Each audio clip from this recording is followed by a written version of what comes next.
We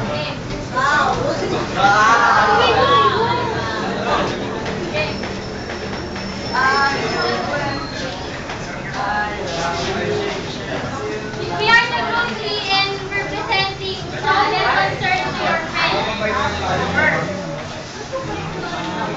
There was a girl who named her Joy Calyangan. She's the one and only child of Mr. and Mrs. Calyangan. That was the reason why she is a very spoiled brat girl. One day, her friends invited her to go play club party. Hey guys, especially you first. Do you want to go deep in the club this night? Yes! Let's go party round! Like this! Like that! Like that! Wala, sinabi ni Daddy, yak. So, are you ready to join me? Yes! Karen, I don't want to go to your party. I'm busy doing our projects and our assignments. Oh, me? Oh, I would think about it. I would go first and ask my parents if they will allow me. Oh man, are you serious? You're not small kid, Adrian, so no need to talk to your parents. You're so late, James. What about you, Bert? Mapaka-style na kayo, so I will go. I love you, please. Let's go party! Go! After school, they went to Darren's club to make some noise. They do nothing except dancing in the room. Enter! Enter! Dyan. Ito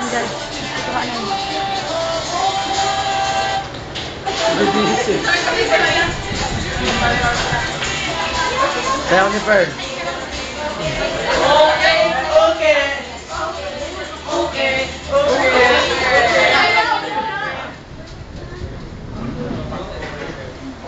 Dance crew.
Skandal ni Darren.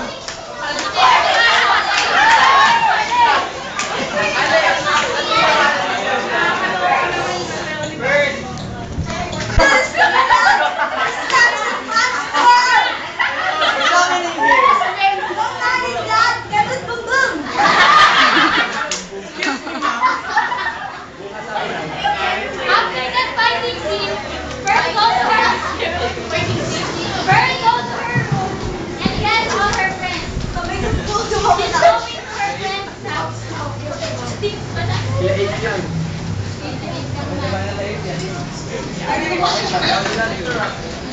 Knock, knock, man, come in. Okay. Talk to your mother. Okay. Okay. Oh, Fern, what are you doing here? I'm staying away from our house because my parents got mad at me, you know? Oh, you didn't say that.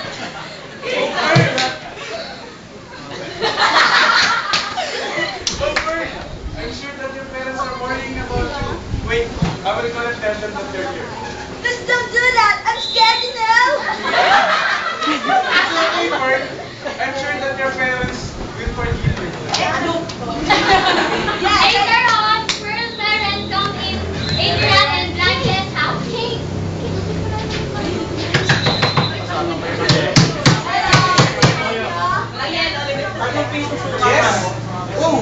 Friendship. Who are you people? Sliding door. Neighbor, where's your parents? Wait. My daughter. What do you have now? Raymond! My mother and I are very worried about you. Wait.